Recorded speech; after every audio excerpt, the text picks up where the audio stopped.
Sejam muito bem-vindos a mais um episódio do podcast Além do Jaleco. Hoje estamos aqui com a doutora Michelle. É um prazer ter você aqui com a gente, doutora. Obrigada, Léo, pelo convite. O prazer é todo meu. É sempre bom estar aqui batendo papo, trazer um pouco mais aí da minha história, da especialidade médica e conversar um pouquinho com vocês. Perfeito. E aí, doutora, eu já quero até, para situar todo mundo, né, para quem ainda não te conhece, te conhecer, conta um pouquinho da sua trajetória, por que você decidiu seguir na sua especialização? Bom, eu sou geriatra de formação.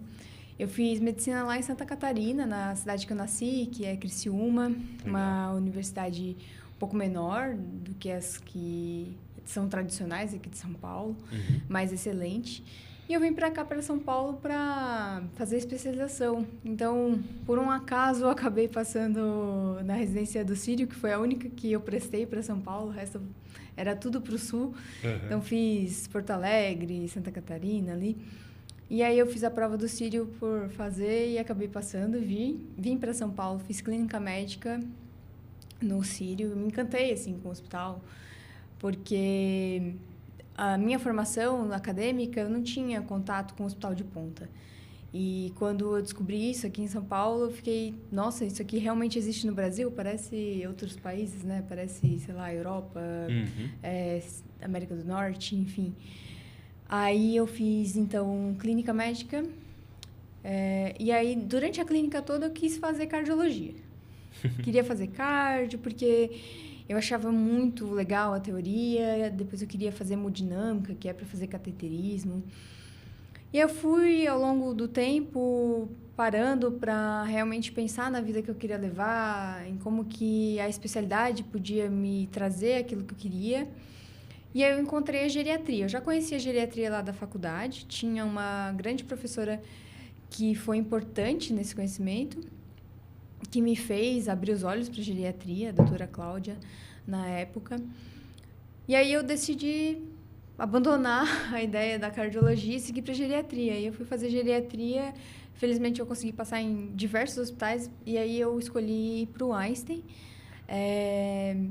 por conta de seguir o mesmo padrão de atendimento e de qualidade que eu já tinha visto na residência de clínica médica no Sírio, né? Legal. Então, esses dois grandes hospitais de São Paulo, que me mostraram uma medicina possível, né, dentro do Brasil. É claro que para uma classe social, às vezes, um pouco mais diferenciada, mas o jeito de tratar e de cuidar que também pode ser extrapolado para as outras pessoas que não têm, às vezes, acesso, né?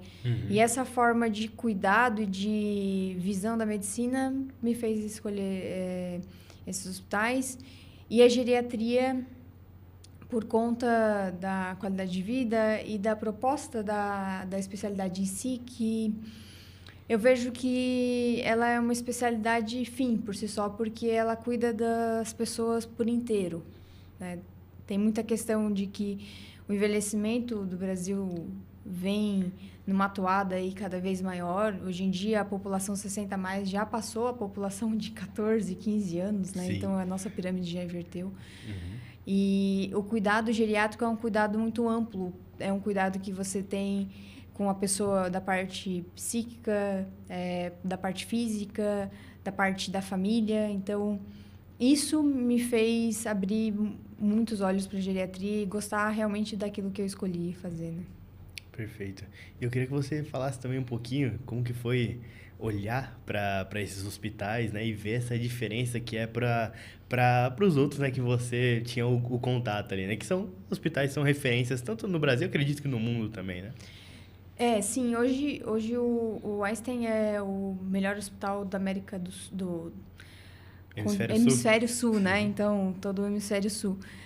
Mas eu já trabalhei em diversos âmbitos, tanto hoje em dia, né? Mas tanto durante essa minha jornada até agora, desde a minha formação, que foi em 2019, que eu terminei a faculdade. Eu trabalhei em UPA, eu trabalhei em posto de saúde, e hoje eu ainda trabalho em regiões com menos acesso, como a Zona Sul de São Paulo, né? Eu trabalhei em UPA e em hospital por lá. E eu sempre trago isso desde a faculdade. Tem uma coisa que eu não consigo não olhar para a pessoa que está na minha frente e tratá-la de qualquer forma. Como às vezes acontece com muitos colegas médicos que trabalham nesses serviços que são sobrecarregados, né? Por exemplo, UPAs e etc. Isso sempre foi uma inquietação. Eu sempre achei injusto com aquela pessoa que tem pouco acesso passar no médico, num posto de saúde ou na UPA. A gente sabe que o atendimento é muito rápido, mas que aquela pessoa não tem a atenção necessária. Então, quando eu entrei no hospital maior, de referência, eu vi que essa é a essência do atendimento médico. É você olhar para aquela pessoa e dar a atenção necessária e entender quais são realmente as dores e você tratá-la. E não simplesmente fazer uma receita e mandar. Por isso que eu acredito que a cultura de excelência desses hospitais já permeava muito a minha visão na época desde a faculdade. E isso é algo que é o que mais faz diferença entre um serviço de ponta, como o Einstein, e às vezes um serviço público que não tem essa cultura de excelência. Porque você pode ter excelentes hospitais públicos, mas se os funcionários, os colaboradores daquele hospital não pensarem dessa forma, a medicina e a assistência não vai ser feita de uma forma boa, entendeu? Sim. E aí, doutor, entrando um pouquinho mais na sua especialidade, hoje todo mundo vive mais, certo? Do que anteriormente, né? Mas será que eles estão somente vivendo ou estão tendo qualidade de vida? Acho que aí entra muito a sua especialidade. Total, assim. Uma das coisas que me fez entrar para a rede social e falar um pouco mais da geriatria foi: eu preciso mostrar para as pessoas de que a geriatria não é coisa de velhinho, frágilzinho, no fim da vida, e que, o geriatra, bonitinho, tudo no diminutivo. Era essa uma visão que as pessoas, às vezes, têm da geriatria. Ou outra visão que geriatra não é para mim, né? A minha ideia de trazer a geriatria em voga em toda a minha rede social, em todo o perfil e toda a internet, é mostrar que a geriatria cuida do envelhecimento. Então, a gente envelhece desde quando a gente nasce. Então, eu brinco assim, saiu do pediatra, já tem que ir pro geriatra. Mas aí vamos com algumas ressalvas, né? Até lá os 30, 40 anos, você tá super bem. Só que aí, depois dos 40, 35, por aí, você já começa a notar diferenças na sua performance, no seu corpo, que você não tinha lá com 25, né? E aí é onde, realmente, fisiologicamente, o nosso corpo começa a envelhecer. A gente chega lá aos 35 anos com um pico de massa muscular. A partir disso, se a gente não mantém isso intencionalmente, a gente começa a perder. E a geriatria entra nesse ponto. A geriatria entra como uma especialidade preventiva para melhorar a qualidade de vida do envelhecimento. E a gente tem um nome para isso. A gente chama a diferença entre lifespan e health span. Não sei se você já ouviu falar sobre isso. Então, lifespan é você simplesmente aumentar a quantidade de dias da sua vida. Isso não necessariamente é uma coisa boa, né? Você pode viver 80 anos, mas desses 80 anos, 30, 25 serem numa condição muito ruim, né? Esse é o seu lifespan.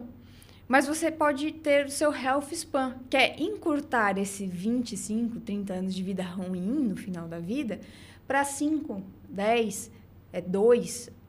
Eventualmente, a gente vai precisar de ajuda, a gente vai se tornar um ser dependente, porque, como seres humanos, nós somos interdependentes. Sim. Mas encurtar essa dependência, essa dificuldade da parte física, da parte cognitiva, para um tempo menor, chama health span. Então, a geriatria ela serve para não deixar você viver muitos dias a mais na sua vida, mas ter vida nesses dias, né? Então, assim, não ter não acrescentar dias à vida, mas acrescentar vida aos dias, né? Eu gosto dessa frase que ela é poética. Muito boa mesmo. Mas ela é realmente uma essência, assim, da geriatria. Muito legal, doutora. Então, pensando, né, no que você acabou de dizer, quando que a pessoa deve começar a se cuidar? Você falou ali 30, 35, mas é um processo maior ali, menor ali, na questão de idade. O que você acredita? Eu acho assim, o envelhecimento bem-sucedido, com mais qualidade de vida, ele é multifatorial. Então, se a gente for pegar para ver, são um conjunto de hábitos junto com as condições sociais do seu meio, porque a gente nunca pode esquecer dessa parte, mas são conjuntos de hábitos que você tem a constância no dia a dia, que vão fazer com que você se cuide melhor e tenha um envelhecimento mais saudável. Quando que você procura um geriatra? Geralmente é lá pelos 40, sempre eu oriento nessa faixa de 40 anos, porque é a faixa que começam a ter exames preventivos, é onde a gente começa a rastrear um câncer indolente, a rastrear problemas de saúde metabólico, porque a gente sabe que hoje em dia a principal causa de mortalidade da população, depois de acidentes, é doença cardiovascular, infarto, AVC. Aí já começa a crescer os casos de demência, a gente sabe que tem diabetes, e tudo isso tem vários pontos em comum, que é a saúde metabólica. Então, quando você começa a cuidar da sua saúde metabólica a partir dos 35, 40, claro, sempre desde novo, né? Mas a partir dos 35, 40, você consegue aumentar esse seu health span também, né? Melhorar essa questão. Então, você está dizendo que a geriatria trabalha mais na parte de prevenção e não de esticar a vida, seria isso? Só deixa um negócio aqui no áudio. Começou a dar uma mistura.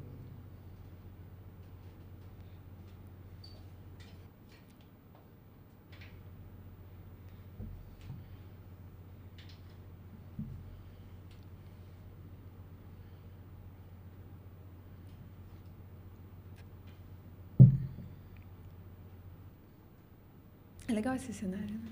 Gostou? Uhum. As Barças. Aqui já é mais deles, aqui é essa parte que a gente pede pra colocar. Fala pra ele aqui. Alô? Tá pensando? Agora é certo.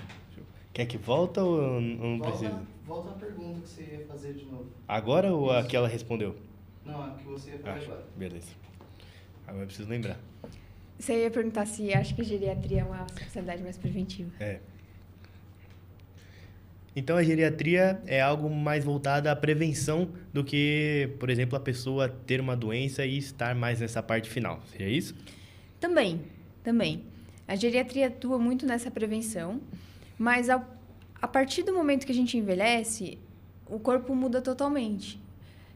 Cuidar de alguém que tem 20, 30 anos é totalmente diferente de você cuidar de alguém que tem 60 e de alguém que tem 80 e de alguém que tem 90, 100 anos.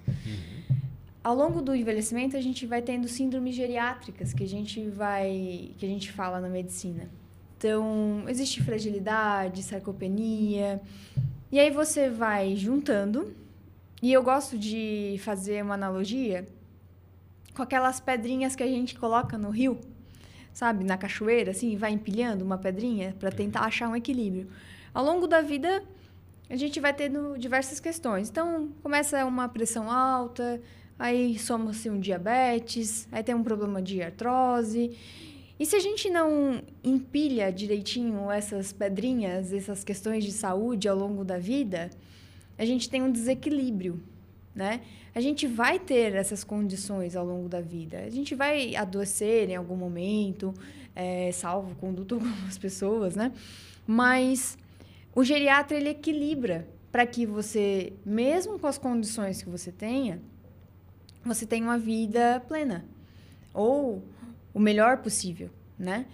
E a gente tem uma característica muito importante, que as outras especialidades acabam vendo o paciente muito segmentado. Então, assim, por exemplo, o cardiologista olha o coração, o endocrinologista olha a parte hormonal, o gastro olha o intestino. A gente vê o todo e entende quais são os objetivos do paciente. Porque o que é vida para você, às vezes não é vida para mim, às vezes não é vida para o seu pai, para sua mãe. É diferente. E essa é a essência da geriatria. É a gente ver essa heterogeneidade de pacientes, de pessoas, saber encaixar o tratamento para cada uma delas. E não seguir um fluxo, senão o ChatGPT faz. Senão, acabou a medicina. Uhum. Mas a escuta e entender qual é o objetivo, entender quais são os valores de cada um, isso a geriatria faz. Isso é muito importante. E esse olhar humano que faz toda a diferença. Total. Perfeito. Eu sou apaixonada por geriatria. Não podia ter escolhido outra especialidade. Dá pra perceber, doutora. E eu queria que você também falasse alguns mitos que geralmente você escuta, principalmente das pessoas que vão, talvez, na primeira consulta com você. Acho que o principal mito é que eu sou muito novo para ir no geriatra. Primeiro que ninguém é muito novo, a não ser que seja adolescente e criança, para ir no geriatra. Porque se você leva o seu carro na revisão todo ano, por que você não faz uma revisão do seu corpo, né, da sua saúde? E o geriatra, ele é o médico responsável por isso. Então, você tem que fazer a sua revisão, você tem que dar importância para a sua saúde, da mesma forma que você dá importância para o seu carro, para sua casa, para outras coisas, né? Então, esse é um principal mito, né? A geriatra não é para mim, porque eu sou muito novo. E, doutora, quais são os principais hábitos que você recomenda para as pessoas que te procuram ali para envelhecer bem? Essa é uma pergunta que ela é muito mística, né? Assim, parece que existe um segredo. Já viste aquele documentário das Blue Zones? Já. Então, ele procurou regiões do mundo em que a quantidade de centenários eram maiores do que nas outras regiões e tentou entender quais eram os hábitos. E aí, mas basicamente a gente consegue definir esses hábitos e eu resumo em 4 hábitos, né? É atividade física, alimentação, propósito e fé. É o que eu gosto de falar, assim. Porque a gente sabe que atividade física e alimentação são os pilares. Mas vocês também vê aquelas pessoas centenárias que nunca entraram numa academia ou que nunca praticaram nada de esporte. Mas, às vezes, elas têm o propósito. E o propósito te leva muito mais para frente do que, às vezes, simplesmente um hábito que você odeia e é obrigada a praticar. Eu não estou dizendo que não é para praticar, né? Atividade física, mas a fé e a positividade, o pensamento positivo, o propósito. Eu, vendo os meus pacientes, eu acredito que isso são pontos fundamentais para você conseguir chegar numa idade avançada bem, né? E com vontade de viver, sem questões mentais, com menor quantidade de síndromes demenciais, melhora da saúde. E a fé não necessariamente religiosa, mas a fé na questão de espiritualidade, de acreditar que tem algo maior e que você possa estar vivendo por algo maior. Isso te impulsiona para uma sede de vida que te leva muito mais para frente, às vezes, do que simplesmente você comer salada todo dia, né? E o segredo, se a gente fosse dizer, eu diria que é constância. A vida, ela não é 8 ou 80. Ou eu como só porcaria e não faço nada, ou eu como extremamente regrado, pesado, todos os meus macros e micronutrientes e vou para a academia todos os dias. Na verdade, é um balanço, né? Um dia você vai sair, comer pizza com seus amigos, tomar uma taça de vinho. Outro dia você vai melhorar um pouco a sua alimentação, fazer um treino.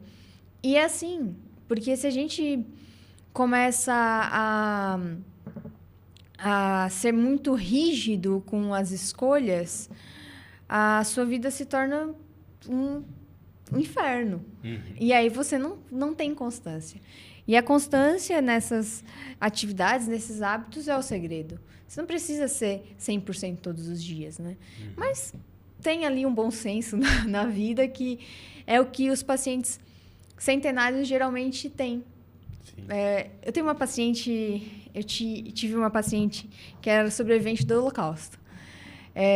Foi a minha primeira paciente da residência, a primeira paciente que eu atendi no ambulatório na primeira semana da residência. Ela tinha 94 anos e ela perdeu 67 familiares no Holocausto. E ela sobreviveu porque ficou escondida nos guetos e veio para o Brasil depois. Subnutrida, com raquitismo, mas uma senhora extremamente resiliente, com uma fé inabalável, assim, na humanidade, no amor. E eu ficava assim, como que pode uma pessoa que passou pelo que ela passou ser dessa forma? E ela era muito grata, assim, no ambulatório. Era gostoso de atender. Apesar de tudo que ela passou, ela era uma pessoa extremamente agradável, né? Então, essa positividade, que não é uma positividade tóxica, né? É uma coisa mais profunda e real, faz com que você tenha mais significado na sua vida, né? E faz você viver mais profundo, né? Muito.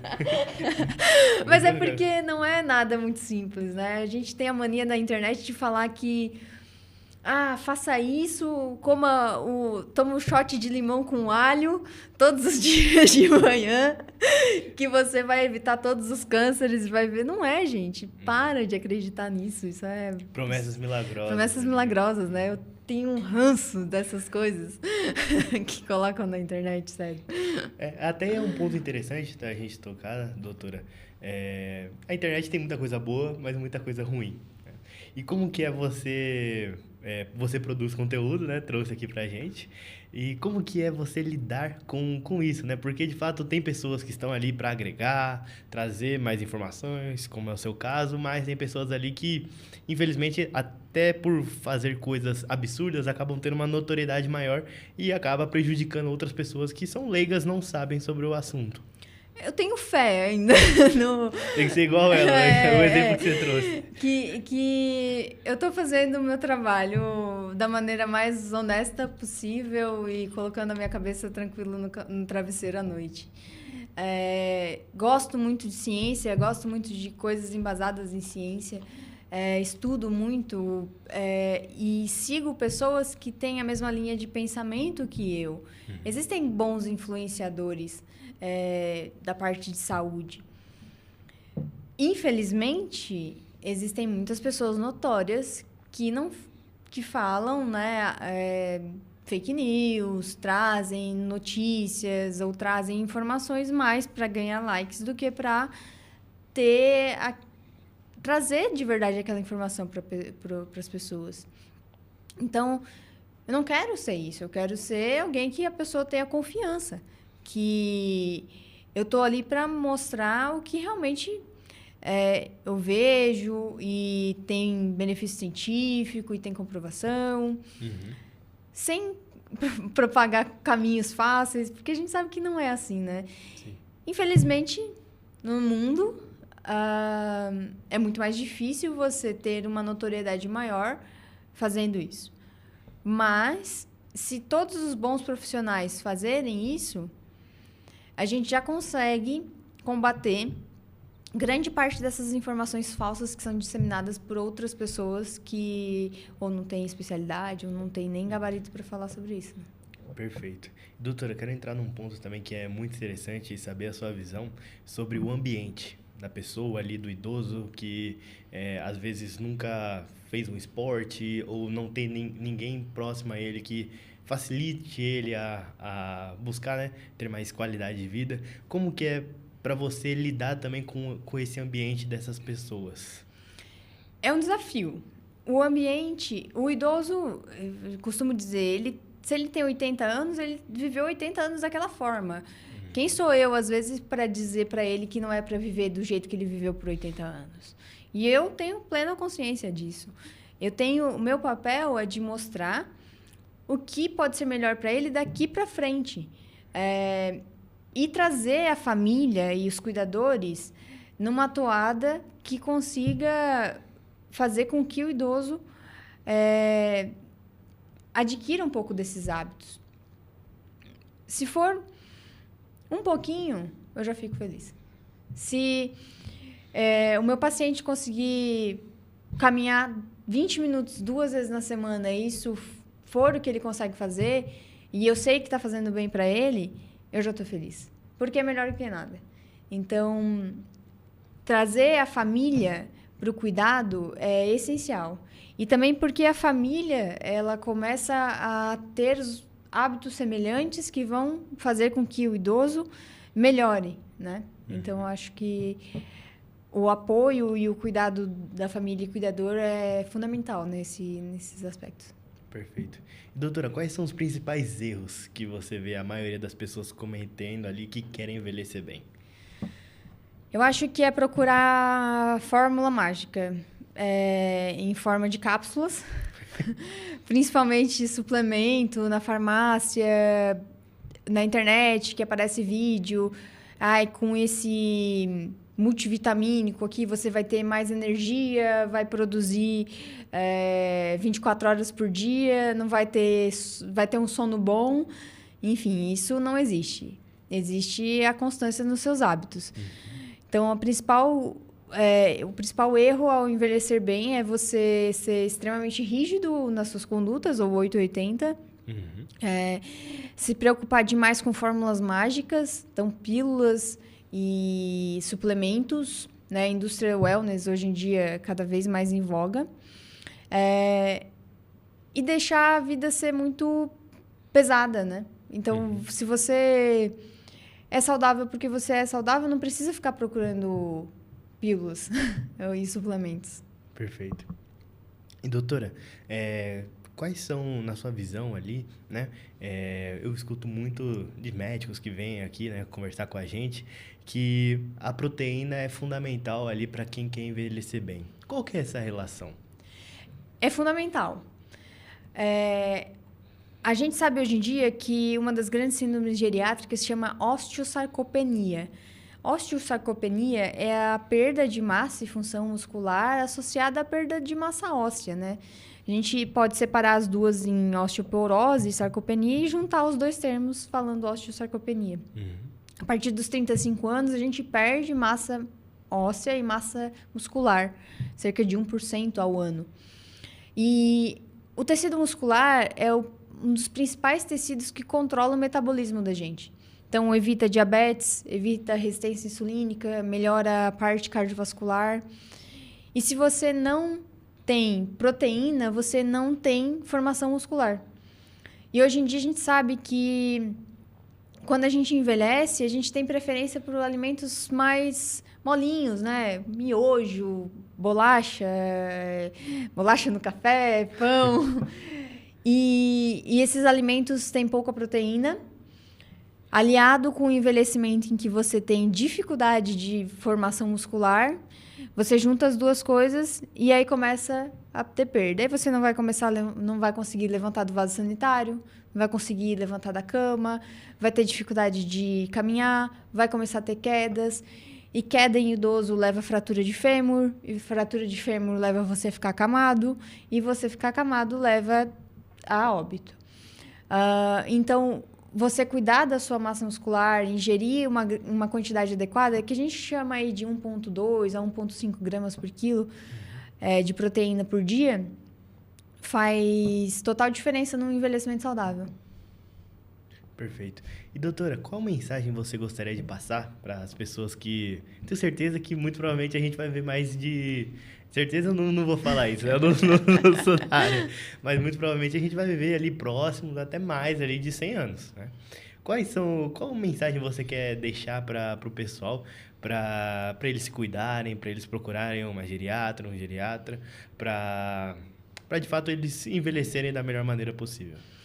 Eu acho que parar de procurar a solução mágica.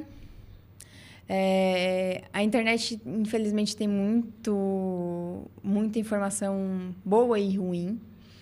Não existe fórmula mágica. Ter constâncias nos seus bons hábitos, essa é fundamental. E desacelerar um pouco, porque a vida da gente passa rápido e se a gente não prestar atenção, as coisas boas passam. Então, desacelerar também mostra que você vai priorizar outros hábitos. Ter um sono bom, adequado, ficar com quem você gosta, né? Na sua casa, com a sua família, com seus amigos.